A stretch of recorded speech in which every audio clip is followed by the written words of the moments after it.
आज हम एक अद्भुत यात्रा पर निकलते हैं, जहां हम यह जानने की कोशिश करेंगे कि कैसे ऋग्वेद का नासदीय सूक्त और आधुनिक बिग बैंग सिद्धांत एक दूसरे से जुड़े हुए हैं।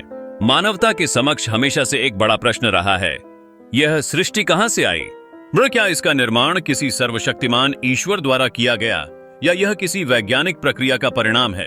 यह प्रश्न आज भी विद्यमान है और नासदीय सूक्त हमें इसके उत्तर खोजने में मदद कर सकता है।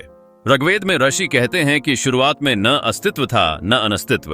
यह अनंत शून्य का वर्णन किसी वैज्ञानिक परिभाषा से अलग नहीं है। विज्ञान भी वर्तमान में बिग बैंग से पहले की एक ऐसी अवस्था को सिंगुलैरिटी के रूप में वर्णित करता है जहां पर समय और स्थान का अस्तित्व ही नहीं था। ऋषियों की यह दृष्टि एक अद्भुत अनुभव है जो दर्शाता है कि आर्य सभ्यता द्वारा अतीत में कितनी गहराई से वैज्ञानिक तथ्यों पर विचार किए गए थे।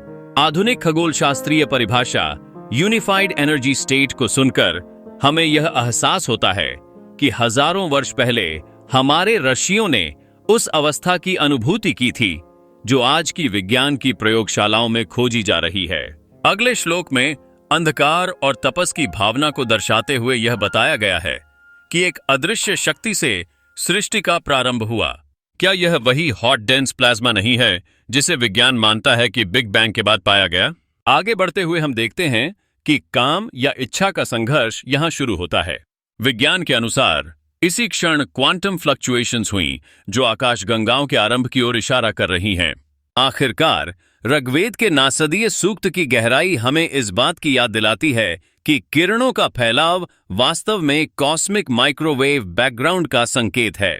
आखिरी श्लोक में ऋषि कहते हैं कि कौन जानता है यह सब कैसे हुआ। यह एक ऐसा रुख है जो न केवल भारतीय दर्शन की गहराई को दर्शाता है बल्कि यह भी दिखाता है कि आज का विज्ञान भी इसी रहस्य में उलझा है। यह विचार हमारे लिए मौलिक है क्योंकि यह बताता है कि ज्ञान की खोज एक निरंतर प्रक्रिया है जिसमें हमें विनम्र बने रहना चाहिए।